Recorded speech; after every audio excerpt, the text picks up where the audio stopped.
Sunday Night Production.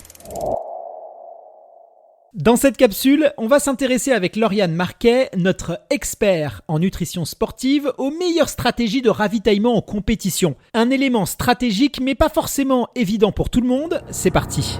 Le marathon, ce n'est pas juste une course, c'est une aventure humaine pour certains, un défi de haute performance pour d'autres. Chaque vendredi du 5 au 26 avril, découvrez l'univers fascinant du marathon à travers les yeux d'athlètes inspirants ou d'experts qui connaissent cette distance par cœur. Bonne écoute. Salut Lauriane, ravi de te retrouver pour cette capsule du jour où on va s'intéresser à quelque chose qui est vraiment symbolique du marathon. À titre personnel, moi je me souviens être pas mal perdu autour des questions du ravitaillement et donc j'espère que tu vas pouvoir aider tous nos auditeurs à y voir plus clair autour du ravitaillement parce qu'il y a aussi beaucoup de marketing, il y a pas mal d'enjeux financiers autour de tout ça, donc c'est pas forcément simple d'avoir des informations qui soit neutre, objective, et donc on va essayer un peu d'y voir plus clair et d'avoir les bonnes informations. Mais avant ça, est-ce que tu peux nous expliquer et nous dire s'il y a un enjeu particulier autour du ravitaillement sur marathon? Est-ce que c'est important de bien se ravitailler pendant sa course, son épreuve sportive? Ouais, bonjour Guillaume, bonjour à tous. Le ravitaillement, ça va être important, surtout si vous avez rien emmené avec vous sur le marathon. Donc, comme on l'a dit dans des épisodes précédents, on a des réserves énergétiques sous forme de glycogène, musculaire et hépatique, qui ne vont pas du tout être suffisantes pour fournir en énergie les muscles sur toute la durée de l'effort. Ces réserves, elles vont être utiles pour à peu près la première heure et demie d'effort. Et donc du coup, pour continuer à produire, être le plus rapide possible, on a besoin d'apporter des glucides de façon régulière tout au long de l'épreuve, pour pouvoir produire des efforts à plus haute intensité, en tout cas courir à sa vitesse la plus haute possible. Sinon, on va ralentir et on va basculer sur l'utilisation plutôt des lipides par le muscle. Donc on veut continuer en fait d'apporter des glucides de façon très régulière durant toute l'épreuve et du coup les ravitaillements vont servir à ça. On va trouver d'ailleurs sur les tables de ravitaillement quasiment exclusivement des produits plutôt de composition glucidique et donc soit on a amené avec soi de quoi manger, de quoi boire pour boire vraiment quand on veut, soit on en a amené mais on compte aussi sur les ravitaillements.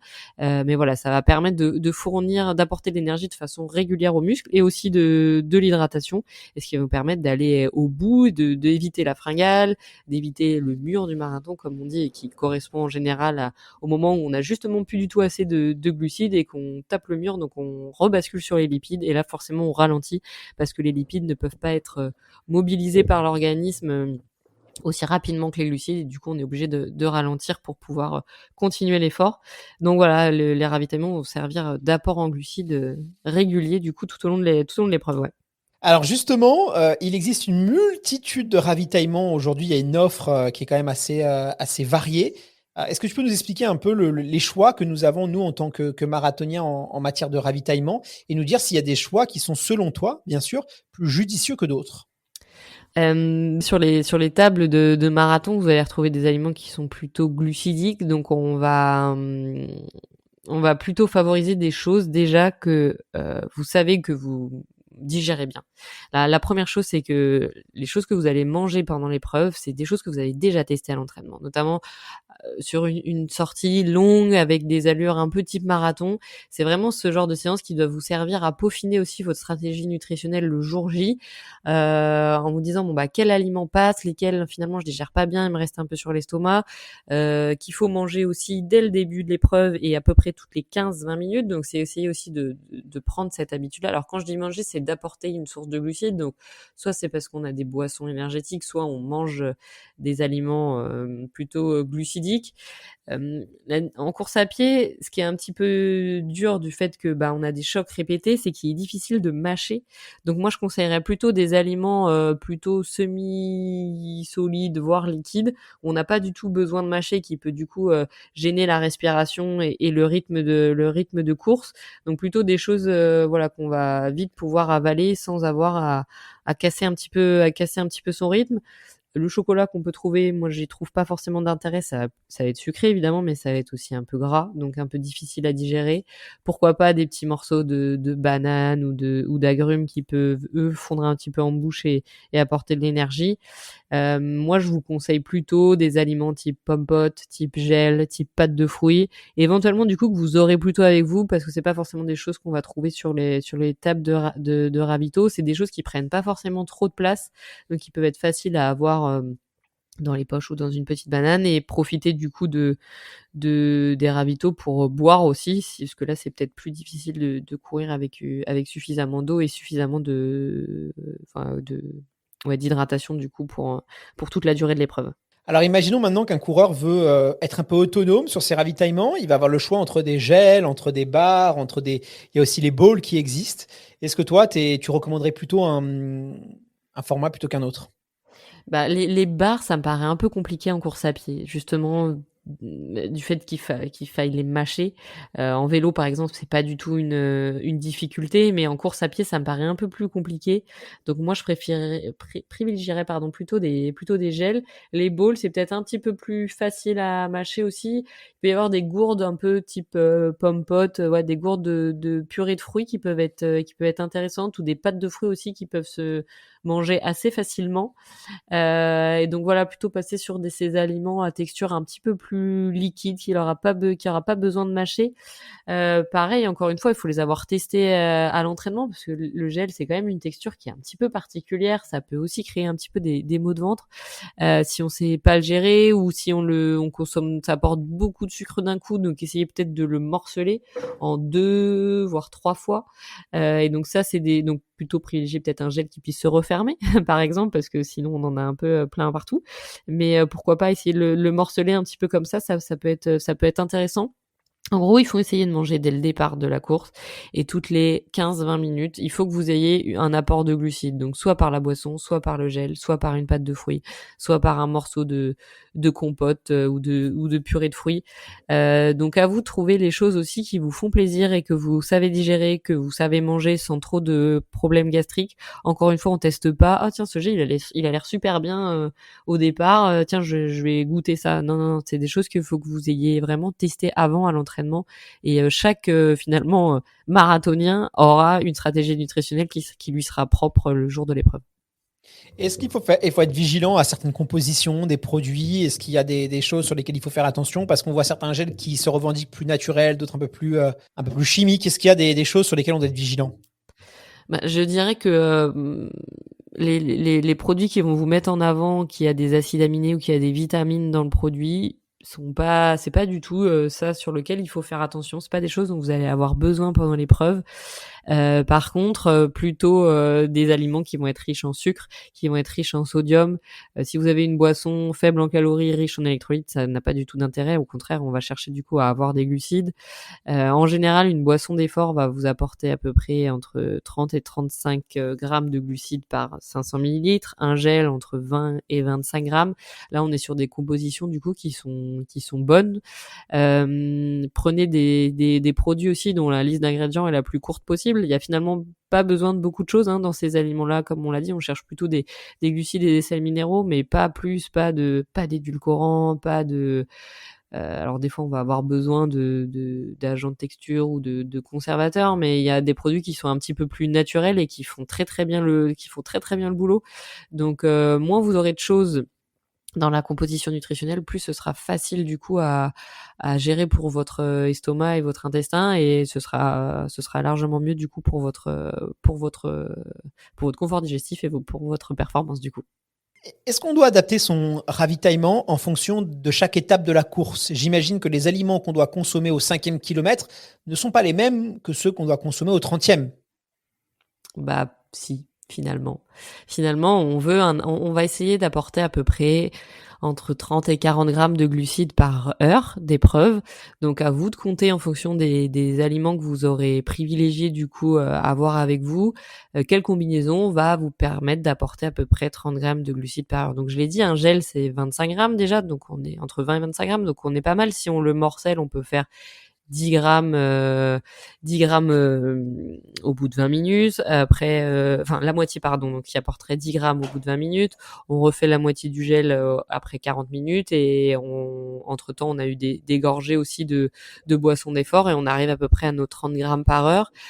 Comme j'ai dit, en course à pied, en général, en vélo, par exemple, on va conseiller plutôt du solide en début d'épreuve et du semi-solide et liquide en fin d'épreuve. Là, en course à pied, c'est compliqué d'avoir même du solide dès le début, mais bon, éventuellement, si ça peut pas, en tout cas, le solide ne passera sûr pas en fin d'épreuve. Donc, si vous le tolérez bien, privilégiez-le plutôt en première partie de course, et par contre, gardez plutôt tout ce qui est gel et choses comme ça sur la deuxième partie de l'épreuve. Si vous optez pour des gels un peu énergétiques, qu'ils appellent énergétiques, mais plutôt caféinés, la caféine va mettre à peu près 1 heure à faire son effet, donc ne le prenez pas dans la dernière heure parce que ça va être un peu trop tard du coup. Finalement, il faudrait peut-être le prendre en milieu de course, première partie de course, pour que ça ait suffisamment d'effet sur la fin de la course. Attention au niveau de caféine aussi, de pas en apporter beaucoup trop, 200 milligrammes déjà, c'est énorme. Donc si vous avez déjà eu un café le matin, attention. En général, les gels ils contiennent entre 75 et 80 milligrammes de caféine, ce qui est pas mal. Donc si vous avez 2 gels caféinés sur la totalité de l'épreuve, on est largement bien en niveau caféine. Mais le plus important, c'est vraiment de commencer à manger d'avoir un apport en glucides dès les premières 20 minutes, et toutes les 20 minutes, voilà, surveillez votre montre et essayez d'avoir un apport de glucides toutes les 20 minutes. Ce sera régulier et ça vous permettra d'éviter vraiment la fringale. Donc, pas besoin d'avoir de grandes quantités. Il vaut mieux découper un peu sur des petites tranches de 20-30 minutes. C'est l'idéal. Ouais, c'est l'idéal. Et en plus, du coup, votre estomac et votre intestin sauront beaucoup plus gérer des petites quantités à digérer qu'une grosse quantité d'un coup. Donc là, ce sera vraiment intéressant. Ouais. En matière de ravitaillement en eau, est-ce qu'il faut boire tous les 5 kilomètres comme on peut voir Voilà, qu'est-ce que tu nous conseilles par rapport à ça? Ouais, même principe, l'eau, faut que ce soit régulier. La déshydratation, ça va jouer sur votre performance. Une perte de poids de 2%, ça va diminuer de 20% votre capacité aérobie et aussi vos capacités cognitives. Donc, si on diminue sa performance par un manque d'eau, c'est un petit peu dommage, alors qu'on avait bien fait à sa préparation, on avait bien fait attention à son apport en glucides pendant la séance, pendant l'épreuve, pardon. Mais si on ne boit pas pendant l'épreuve, on peut aussi diminuer sa performance. Donc, pareil, essayez d'avoir de l'eau un peu régulièrement, toutes les 15-20 minutes. Pareil, essayez d'avoir ce même timing à peu près pour l'eau et les glucides. Et plus du coup vous l'aurez répété pendant votre entraînement sur des sorties longues type et allure marathon, plus vous l'aurez automatisé et plus ce sera simple du coup d'y penser au jour J, plutôt que de te dire ah mince, c'était à quelle heure que j'avais pris le dernier truc, ouais, je sais plus, bon ça doit être bon, je reprends quelque chose sans vraiment trop savoir finalement, et peut-être consommer des glucides du coup un petit peu trop tard.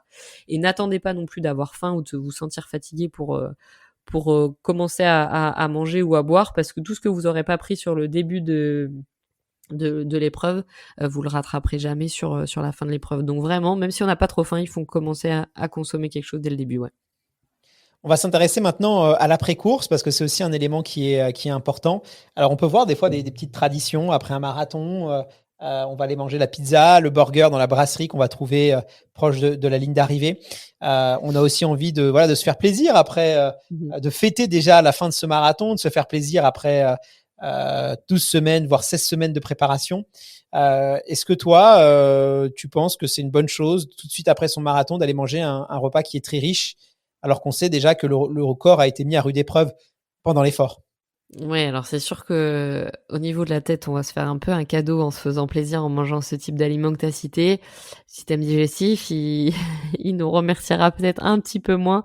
Donc ouais, on l'a déjà dit précédemment, le système digestif à l'effort, il est diminué, il est moins irrigué. C'est pour ça d'ailleurs qu'il faut des choses qui sont faciles à digérer pendant l'épreuve, mais ça revient pas tout de suite après, une fois que l'épreuve est terminée. Donc c'est possible d'avoir vraiment des maux de ventre après l'effort. Donc encore une fois, il faut plutôt essayer de favoriser des choses qui sont plutôt simples et faciles à digérer. Après, encore une fois, si vous n'avez pas de marathon prévu le mois qui suit ou les 2 semaines, bon, vous pouvez peut-être avoir des troubles gastriques, mais quelque part, ça passera.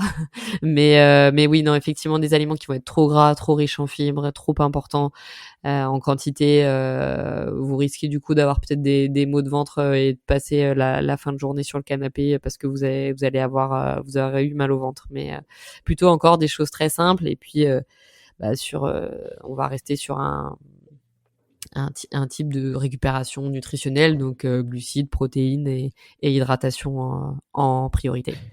Alors justement, si on veut détailler un peu plus ce repas, alors on peut se faire plaisir, hein, mais vaut mieux attendre le lendemain, voire 2 jours après son marathon pour voilà fêter dans l'assiette en tout cas cette réussite, on l'espère. Mais du coup, toi, qu'est-ce que tu nous conseilles? C'est plutôt voilà, on va rester sur des légumes, du riz, des glucides, des pâtes, de la pomme de terre, peut-être une viande blanche, un poisson. Voilà, concrètement, si tu devrais nous dessiner un peu une assiette idéale post-marathon, à quoi est-ce qu'elle ressemblerait?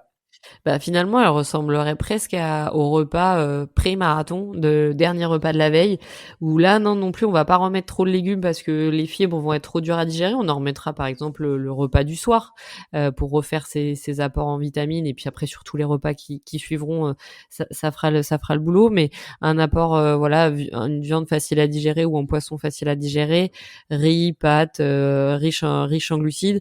Là, on peut se faire un peu plus plaisir sur le dessert. Une glace, par exemple, il y a très peu de fibres aussi, mais riche en glucides, une tarte qui sera pas trop grasse du coup par rapport à par exemple un gâteau au chocolat le sera un petit peu plus. La bière de récup, alors si ça vous fait plaisir, oui, mais sachez que ça ne permettra pas une bonne récupération. L'alcool, ça va déshydrater, donc la bière de récup, c'est 2 mots qui vont pas du tout ensemble. Mais plutôt voilà, on avait dit Vichy Célestin, ceinture pour bien se réhydrater et refaire les stocks en sodium.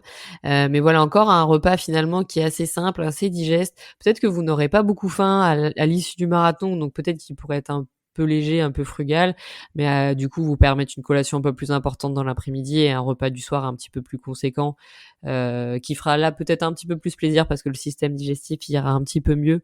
Mais voilà, c'est pas immédiatement après la ligne d'arrivée qu'on se refait plaisir. Là, on prend soin un peu de ton système digestif et on se refera plaisir quelques heures ou quelques jours après, ouais, effectivement. Merci beaucoup Lauriane pour toutes ces infos. Il ne me reste plus qu'à souhaiter maintenant un très beau marathon à toutes celles et ceux qui s'élanceront sur le marathon de Paris. Puis je te dis à très bientôt. Ouais, bonne chance à tous. Profitez bien de cet événement et à très vite.